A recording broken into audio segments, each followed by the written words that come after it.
are going to have disruptions. That just happens. We had it with the waterfront. We had it with Climate Pledge. We had it with the Cracking Community Iceplex. You're going to have that. But what you say, it's the kind of common sense of you get a nickel to get a quarter.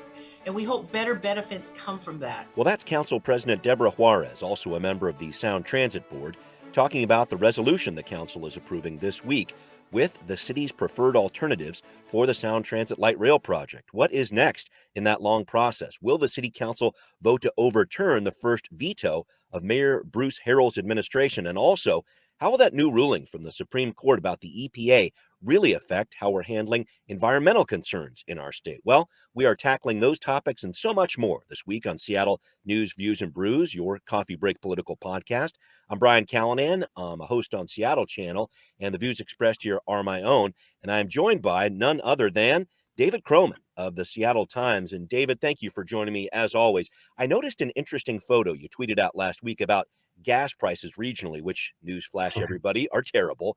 Two-part question here, David. So part one, does part of your job as a transportation reporter include finding the best gas prices in our region? That's part one. Part two, are you earning extra credit by using your bicycle to take those photos? What do you got? Yeah, I know. I should be. I don't get to expense miles on my bicycle. Right. You should, man. But you found something that was below $5 that looked magical. Yeah. It's on the Squamish Indian Reservation, and their prices are always quite a bit cheaper than the rest. But even they had gotten up to almost $5.30 at one point. So the fact that they were down to $4.80 was notable, I thought. Now we go. That's a little bit of a ways for me to go to look for gas, but I thank you for the tip anyway. That's good to know. Good to know. David, thank you as always for joining me. Thanks also to our listeners.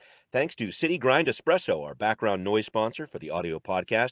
They're at City Hall. Please do support them. Other small businesses too.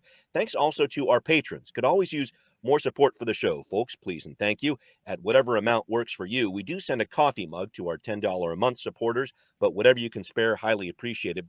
We love our patrons because they sent in photos for our mug shot of the week.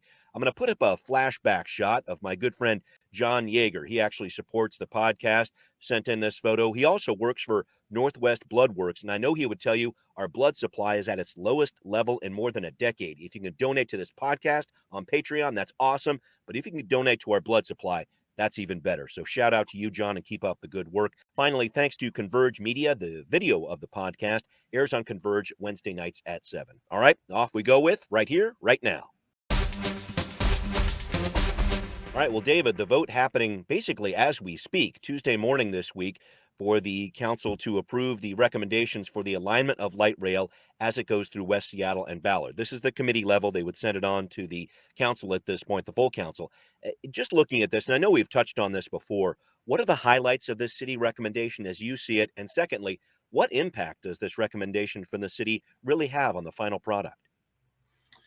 Yeah, I think the thing that kind of stands out the most to me is, there were some questions around where the light rail would go through kind of South Lake Union, Lower Queen Anne / Uptown, whatever you want to call it. And there had been some concerns raised by folks in Seattle Center, so KEXP and the Vera Project, and some of the theaters, that having this light rail kind of come under them would be disruptive, and that they even threatened that they would have to move. And so the kind of originally there were two proposals for different lines, one that kind of went one direction, one that went the other, and the city's recommendation has sort of combined those two. They're recommending that it takes kind of a diagonal route, so it avoids most of those vendors in Seattle Center. So that's kind of the most substantive recommendation, I think. And then also really notable is that the city is not taking a position, at least right now, on the Chinatown International District. CID, that really arguably, I think that's kind of the most contentious, perhaps, decision that Sound Transit has to make, because there's a lot of, as we've talked about, there's a lot of complicating factors and a lot of history there in the neighborhood around development.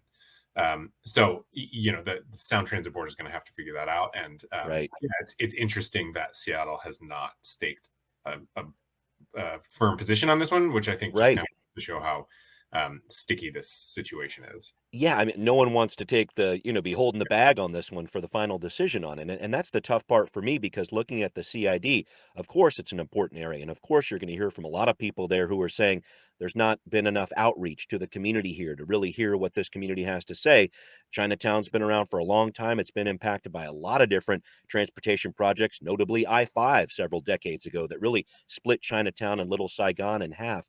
But in looking at that, I'm just trying to figure out what the next piece is. If the city of Seattle can't put forward a recommendation on that, what Sound Transit, that whole board, what are they supposed to do? How do they get informed about that, and where do they put a stop? Yeah, it's a good question. I mean, there are, city representatives on the board. The Right. mayor is on the board, and Council Councilmember President Deborah Juarez too. Juarez Yeah. is on the board. So that, Seattle's voice will still be involved here, but it does feel like a little bit punting on this question, leaving it to other elected officials to tackle it. Yeah. Because, the challenge is, in some ways, the kind of more straightforward, like if you were just looking at this in a vacuum around kind of transit, from a transit perspective, there's, kind of one clear option. But if you're looking at it as how this impacts the community, there's a separate clear option, and kind of bringing those two things together is proving to be really challenging. How do you do what in some ways on paper maybe looks like the preferred option for building this transit line, but how do you balance that with the very serious and real disruptions that would cause to a community that has been through a lot lately? Been through a ton. And it's interesting, David. So in talking with Council President Juarez last week on the Council Edition show that I do for Seattle Channel, she told me there's been some talk at the Sound Transit Board level to potentially delay this final vote that's supposed to happen at the end of this month on July 28th. And I know they're talking about these different preferred alternatives, and there's a lot of back and forth, especially with what the city of Seattle is saying here. And I know we're going to see what happens at the end of this month, but I'm just trying to figure out what those negotiations are like inside the Sound Transit Board right now, because you've got these Seattle-based lawmakers wringing their hands over different pieces of this, but then you got some people in Pierce County and Snohomish County saying, "Hey, we got to get this project moving." I mean, this is a regional board, and I think that's something that a lot of people might not think of when you look at what Seattle's doing here. But there's a lot of other pieces here too that need to connect, and there are lawmakers in these other areas that are doing their best to rally for their interests too. Yeah, exactly. I think at the end of the day, it just goes to show how challenging and complicated it is to build a mass transit system into a city that is already pretty built out. Yeah, right. Past, in an ideal world, this would have happened sort of concurrently with the city's development. But right, Atlanta stole our system. I know we always hear that exactly. one. Yeah. So you build out the mass transit system as the city itself is growing, but the city, as we well know, has already grown quite a bit, and you're trying to kind of put one map on top of the other. It is inevitable that you have conflicts at almost every point. I mean, it's Chinatown International District, Queen Anne Uptown, debate around what happens in Ballard, certainly in West Seattle. Oh, I've heard it out here in West Seattle for sure. Yeah. This is just the reality of what happens when you are putting in big city mass transit system in a city that's already big. Yeah. Wow. So much to consider here. Thank you for the background on that, David. And I know we're going to hear more from the city council and actually the full board of Sound Transit later on this month. So I want to move on to another piece here, because in other news this week, the council is reconsidering Mayor Harrell's first and only veto of his campaign, his administration so far. This is a veto of some council legislation from a few weeks ago regarding landlords needing to turn over more data about how and where they set their rent prices. David, I know we touched on this when the veto came down in June. The council just barely passed this measure through with a 5-4 vote. Is there enough energy on this council? I'm going to ask this again. Is there enough energy to push back even further and find that 6th vote they would need to actually overturn the veto? This has been an interesting back and forth I've seen over the past couple weeks at City Hall. Yeah, I don't have my ear to the ground on this, so I don't know if there's enough energy on that. Again, as we've talked about before, this kind of goes to show the dynamics have changed on the city council, at least. At least before it was the city council could kind of override any veto they wanted, and it's no longer the case. So I don't know the answer to that. I don't know if there's the energy to do that. Yeah, it's going to be interesting to watch this, because it was such a interesting union of council members who put this together. You had Councilmember Peterson and you had Councilmember Morales as co-sponsors for this. And Councilmember Peterson has had his questions about MHA, mandatory housing affordability, in the past. And then on the other side, you've got people like Councilmember Morales, who is definitely all about it with MHA and in the different neighborhoods here. I guess Mhm. I was surprised, and I don't know what your take on this was. Were you surprised that Peterson couldn't get Council President Juarez and Councilmember Nelson to join him in supporting this, because they've been allies of his in the past on different legislation? Yeah, they've been allies in the past, but Councilmember Peterson is unique in one respect, which is, I would say, towards development and Mm, housing construction. He is much. I would say he is, among all the city council people, the most skeptical of added density right. and changes to single family zoning. And there was some indication that his desire to get this data is rooted in kind of his as a way to bolster his argument that maybe Seattle has capacity already to absorb growth in a way that a lot of other folks disagree with. And so I think, especially, Councilmember Nelson hasn't been around as long, and so we don't have quite a Right. track record Not on as long as a her as council member, for sure. But yeah, keep going. right as a council She's been member. an aide at council at City Hall for a long time. Yeah, Right, keep right. going. But she has not had the opportunity to take that many votes on density, is what I'm There you saying. go. Okay. Whereas, Councilmember Juarez, for example, though, has. I mean, Hmm. she voted on all the MHA That's right. related up zones, and so we know kind of where she stands on this density stuff. And so, yes, it's true that Councilmember Peterson and Juarez and Nelson, for the most part, kind of align ideologically. But Yeah. I do think that Peterson is unique among all the council members, really, Yeah. and that he is the most skeptical of Yeah. increasing density in Seattle. And it's important to point out, he was the one who called the question here. He is Yeah. basically forcing the council to reconsider this and take a public vote on this to see where they stand. Just one last piece to wrap this up, David. I think it's interesting to look at this too, because the mayor in vetoing this has been talking a lot about the budget. He's saying, you know what, he's asking all departments across the city to look at a 3 to 6% cut as we kind of get past the fiscal year here. He's looking at that, looking into the fall here with this $117 million budget deficit that we've heard so much about here.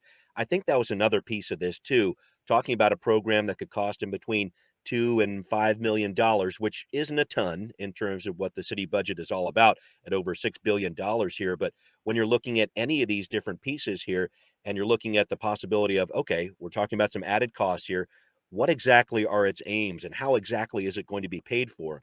I think the mayor was answering or was asking those questions, and people on the council were too. And remember, Mhm. Councilmember Mosqueda asking about this. She's the budget chair, and the whole budgetary piece of this kind of comes to the fore as well for me. Yeah, exactly. I mean, yeah, I mean, you summarized it well, and it's Yeah, not. And when you have these kind of alliances of Councilmember yeah, Sawant, for example, and Councilmember Peterson, yeah, um, you start to wonder, like, so what is the kind of shared goal here? And I think both yeah, of them have different goals with this. But yeah, I mean, this question of is the juice worth the squeeze on this one? yeah. I think is kind of clearly front and center. Yeah, and it's going to be something the council is going to be talking about with all of its programs as we get through the summer here and gear up for the mayor putting out his budget proposal at the end of September. So, not too far away from that, folks. We're going to be watching that over the next several months, definitely. All right. Well, thank you for that, David. Let's talk about this coming up. How's the Supreme Court ruling about how the EPA is going to do its job going forward? How is that really going to affect our state? We're going to discuss it on Now Hear This. Okay, so what part of your life isn't the Supreme Court involved in these days? We're taking a look this week on the decision that happened last week to limit the powers of the EPA, the Environmental Protection Agency. Here's what Governor Jay Inslee said about that. This decision in the West Virginia case this morning essentially kneecapped the ability of the Environmental Protection Agency to restrain pollution from these coal-fired plants. And this is a health danger that now we are exposed to, and all Americans are exposed to. David, I wanted to dive into this issue with you because I wanted to try to suss out how much of this is reality in terms of what the governor is saying here, and how much of this turns into a political scare tactic, like they're going to start drilling on Mount Rainier or something like that. What did you draw out of how the governor reacted to this and how this is really going to affect our state when it comes to the issue of what happens for the EPA going forward? Yeah, I mean, I think it does. So I mean, the ruling, as far as I understand, is obviously environmentalists are really upset about it. Of course. But in the world of decisions that they were upset about, this one is narrower, as far as I understand. Right. It kind of regulates specifically power plant emissions. It doesn't touch the ability to regulate, tailpipe emissions, for example. Right. But what it does do is it means that absent legislative action, which, as we know, in Congress is largely Ain't absent, happening these days. Yeah. that the agencies and federal government are a lot more hamstrung in their ability to make decisions and quick decisions about emissions. And so if I do think what this ruling does is put more pressure on individual states to take steps to regulate greenhouse emissions, because states are still able to legislate, and especially Washington State, there's no filibuster. Right. Yeah. The legislature can actually pass bills and delegate authority. So I mean, I think as far as what it means for Washington State, it just means that if you have an interest in curbing emissions, there might be more pressure to do so. I don't know how many. I mean, there are refineries. I don't know how many power plants are actually in Washington State that would be regulated by this. I mean, it's a pretty hydro forward state. That's right. So, like abortion, I don't know what the kind of one-to-one immediate impact is, but it is the Supreme Court. It involves federal regulation. So, of course, that does trickle down to every state. It just, how direct that is, I'm not sure. Right. And climate change is one of those shared goal type of situations where I think a lot of states are banding together. A number of the Western governors, I know we saw this too last week, really trying to push together and say, here's what we need to do. So I guess it's going to be more the job of the states to rally other states to their cause here, which I think is what the United States is all about. But that's a whole nother piece here. I just wanted to look at this, David, from another perspective here, because Senator John Braun, a Republican in the Senate, who's a very strong voice there, mentioned last week in kind of a battle of warring press releases with the governor here. He said that environmentalism and the whole concept of environmental policy is not a partisan issue. And I think that really is the case here in Washington State. I think back to the 70s when Warren G. Magnuson was out there in Puget Sound, paddling around and thinking, hey, we need to save the orca. And it turned into a bipartisan issue. Do you think that environmentalism is that type of partisan issue that splits people apart? I know we talk a lot about climate change or whatever else, but do you have a thought about that, about when that issue, at least at a national level, turned into something that was partisan? Because it really feels like that right now. Yeah, it is very much that at the national level. I think in the Washington legislature, well, of course, you do have some of this. For the most part, Republicans in the legislature do believe that climate change is real. Yeah. And that is a thing that is happening. At least, certainly not the whole caucus, but enough of it that it probably makes up, between Democrats and the Republicans, it's, at least 75% of the legislature agrees on that. The question, though, on the flip side of that, when I was covering the transportation package, I heard a lot from Republicans who were sort of pillaring this package as basically a Trojan horse for Inslee's kind of quote green agenda. So while they do sort of support taking steps in theory to curb climate change and do believe it's a real thing, right? On questions of, say, highway construction or car traffic or things like that, which is the biggest source of climate emissions in the state. Right. I haven't seen, they did not support this transportation because they saw it as being too focused on sort of cutting climate change emissions and not focused enough on commerce and keeping the state moving and that sort of thing. And so, yes, I think in principle, certainly that there's more agreement around perhaps the need to address climate change in Washington State than there is at the federal level. But as far as what action, there's still a lot of disagreement. I mean, the Republicans didn't support the carbon trading system. They really hated that. Right. Yeah. Well, voters in our state haven't liked a carbon tax a No, couple of yeah, times over the past few years. Yeah.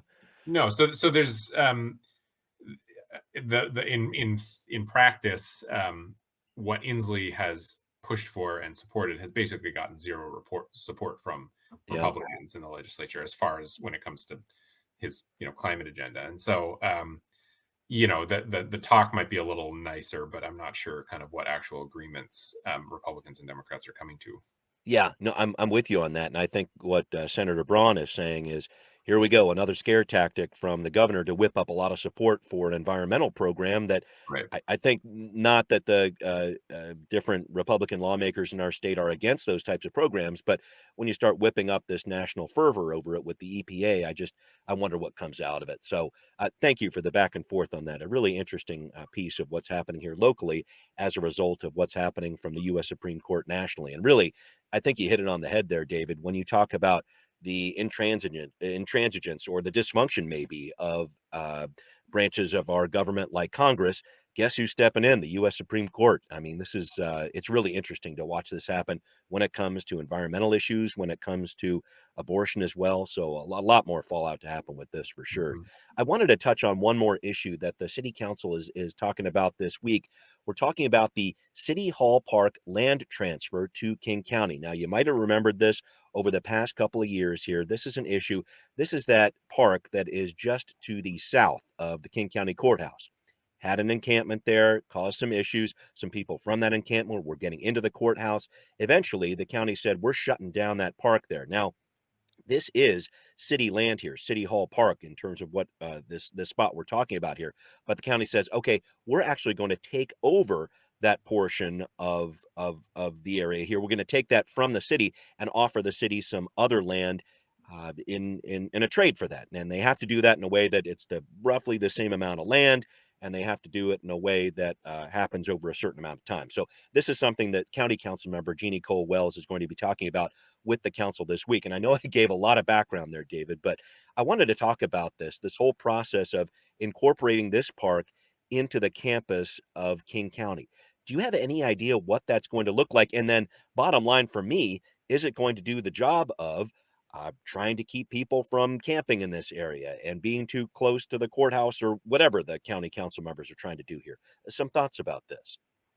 Yeah, I mean, I think mostly what it does is, I mean, we know that county employees and county officials and judges and council members have complained a lot about City Hall Park and kind of People who are jurists too, I should point out. jurists, yeah, They're right, getting hassled and whatever else. Yeah, keep going.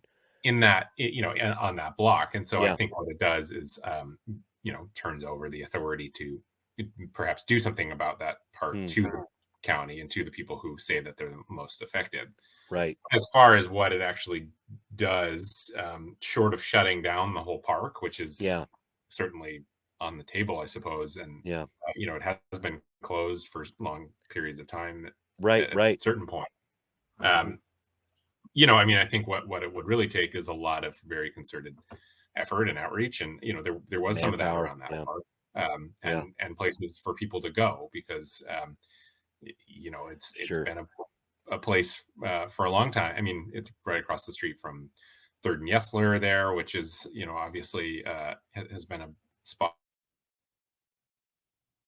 for a lot of open air markets and things like that. So it's the spot is what it is, and if they want to change the reality of it, they kind of have two options, which is to completely shut the park, which I don't know anyone wants that to be a permanent thing, or they put a lot of time and energy and resources into Right. making change, helping the people that need help there and changing the dynamic of the park. It's it's a really complicated issue, but I think by doing this, the idea at least is that this gives the county kind of ability to do what they feel like they need to do in their own backyard. Yeah. It's interesting though, because I think about these different public places that get shut down and reopened. I'm thinking about Ballard Commons, for example. I'm thinking about Woodland Park, and those are City of Seattle projects. Now the county is trying to kind of dip its toe in the water here when it comes to this. And shutting down a park, that's one thing. And I get it. When you put up fences or whatever else, it's like, all right, we've done something. But that whole process of taking down those fences and what does that actually look like on the other side? I feel like that's a bit of an unknown, and I don't want to say, well, I'm just waiting for people to head back in there and start camping again. But I wonder how you do it. I mean, what is that? What is that magic? Because I haven't seen it from the city. I haven't seen it from the county over the past several decades when they do these different cleanups. And then what happens after that? That's the big question for me. Yeah, exactly. I mean, I think that's the big question for a lot of the city is you can kind of create these temporary solutions, but how long lasting and permanent is it, and who really benefits from it? And then, it has hairy questions too about who's allowed in public spaces. I mean, That's right. I mean, sure, you don't want sort of crime or whatever happening in parks, but it's not like, homeless people who are experiencing homelessness are also allowed to use city parks. It's not like these parks are just for office workers who are taking their lunch break. So you kind of get into this really hairy territory when you're trying to police the kinds of people you want in what are public spaces. I don't think that there's a simple answer to that. No, absolutely not. And that's going to be something that the council's talking about this week. They're going to be talking about it over the next several months as well. But part of this process really starting up with Councilmember Jeannie Cole Wells from the County Council speaking with the City Council this week. All right. Well, up next, who is our next Seattle Department of Transportation Director? We're getting closer to an answer. We're going to talk about it on Transportation Talk. David, you tweeted something on this last week about Mayor Harrell having some candidates for the position of SDOT director, which has been in interim status for several months now. Do you have any more information on this, where this process is going to go? Some thoughts about this? Yeah, I don't have a ton of information on this, except for that I heard from a few different sources who said that the search committee that's made up of, I can't remember exactly the number, but, community representatives Yeah. with vested interest in who is SDOT director, Mm-hmm. had conducted, somewhere, they got maybe somewhere around 70 applications, and they'd conducted, I don't remember, 7 or 8 pretty extensive interviews, and have forwarded on 8 finalists to Mayor Harrell to consider. He doesn't have to choose from those people. It seems likely that he would choose one person. I mean, he doesn't have the bandwidth to reconduct the search, but Right. Who those people are, though, I still don't know, because the search committee members, I've asked a lot of them to tell me, have all signed NDAs, and so are not willing to spill the beans just yet. So yeah, and then I checked in with the mayor's office. I had heard grumblings that we would hear an announcement as early as last week, but that seemed really fast to me. Checked in with them, the mayor's office, and they said probably in the next couple weeks. So it could be the end of this week, could be sometime next week, would be my guess. That itself would be pretty fast. I would imagine that the mayor would want to fly these people out and actually sit down and talk to them. Yep. But yeah, I mean, I think the takeaway from it is we had not heard very much about replacing the SDOT director, and now at least we know that there is some movement here and a sort of definitive timeline coming over the horizon. That's good. And just some insight from my side of things, David. I was involved as the moderator of the OPA candidates who came through a few weeks ago. This was on the 8th of June. There was a public forum, as you'd say. I moderated this. It was aired live on Seattle Channel, so people were able to hear from these different candidates, and there were a number of questions that the mayor had gotten in, culled them down to a smaller level, and I asked those questions of all the candidates. So I'm imagining there might be another process like that going forward. He has talked about doing a similar thing with the chief of police candidates, who's also coming through, so that's another position to consider. But just to wrap up on this thought here, what kind of a job is this SDOT director jumping into, whoever it is? And I know there's a lot of different moving parts here, but I know this is something you're really connected to. What kind of job is this SDOT director going to be coming into? A big one, of course. There's a few kind of really big ticket items that this person will have to take on.